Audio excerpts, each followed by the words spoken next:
Hello, my name is Kenji D'Aguiar, and I will be doing my presentation on superconductors. So to introduce you to what superconductors are, we have to get into the concept of superconductivity. It is an electrical phenomena when electrical resistance is equal to zero. Materials that display this phenomenon are called superconductors and usually operate around lower temperatures.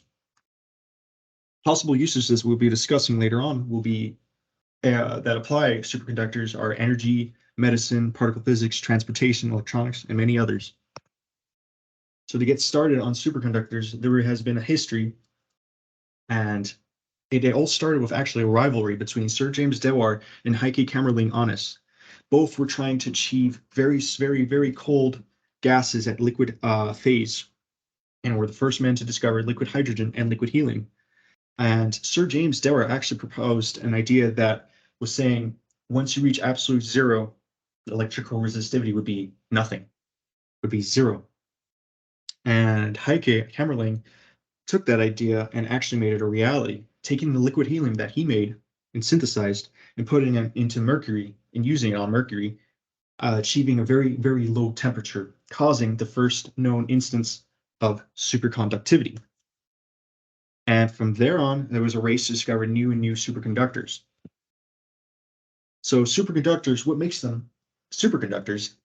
You have to take a understanding of what normal metals are compared to superconductors.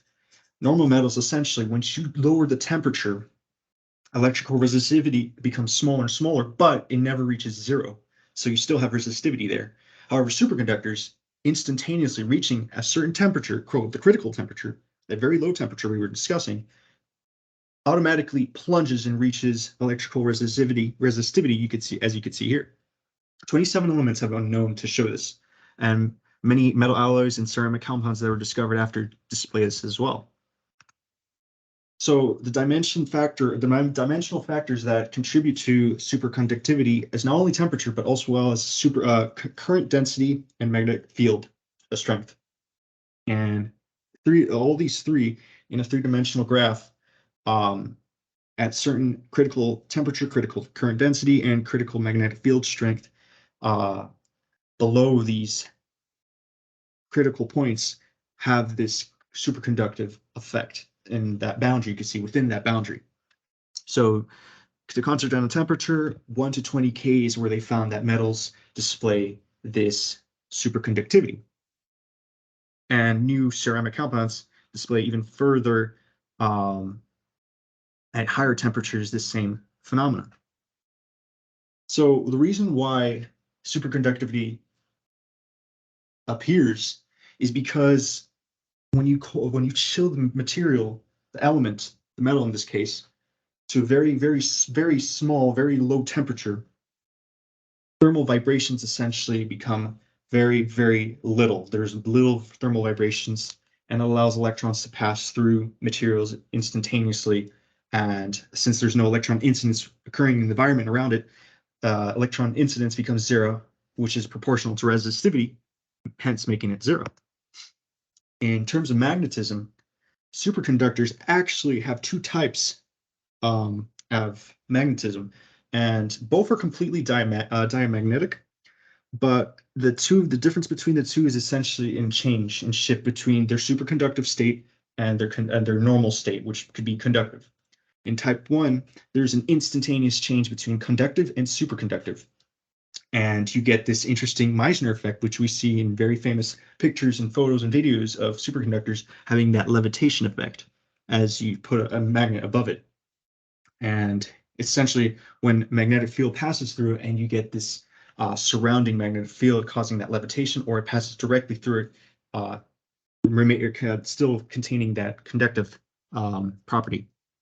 Type 2 superconductors are actually the same, they work the same way. However, there's a gradual change between these two states, one between the conductivity and superconductivity.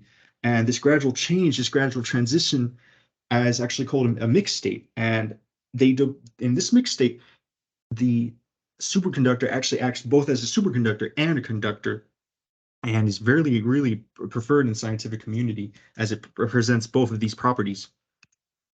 So the evolution first started, as we've discussed, mercury in 1911 with Onnes, and it needed a very low temperature, very, very low temperature. And then new metals after like lead in 1913, after Onnes got his Nobel Prize, emerged and reached higher and higher temperatures. Metal alloys such as niobium, zirconium, niobium, titanium ultimately reached really higher temperatures compared to the original mercury. And ceramic compounds, which are moderately new, have reached to temperatures such as 77K, which you no longer need to use liquid helium, or you could use liquid nitrogen, which is a lot more cheaper. And yttrium, barium, copper oxide, and other ones such as bismuth, strontium, calcium, copper oxide have been shown to display high temperature superconductivity with the use of just liquid nitrogen. But the major drawback is they're very brittle in nature. That essentially means you can only use them for wires, as an example.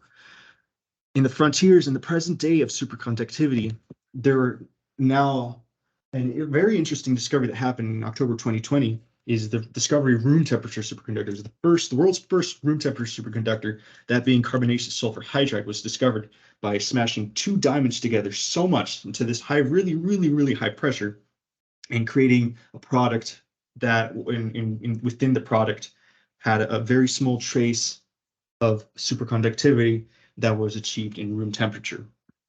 The thing is, this pressure was essentially at 267 gigapascals, which is essentially 3/4 the pressure at the center of the Earth.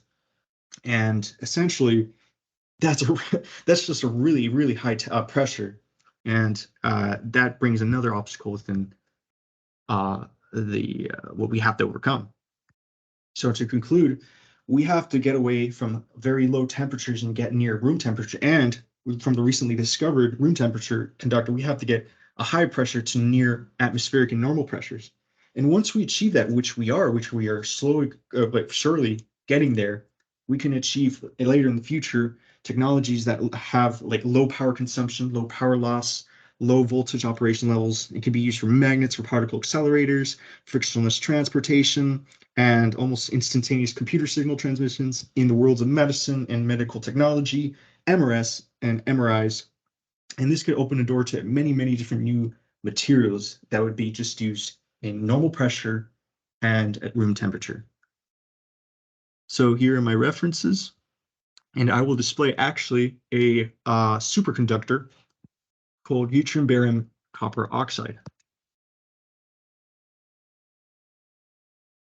So here is yttrium barium copper oxide. You have copper and oxygen molecules on the outside and yttrium in the middle, and two barium molecules here.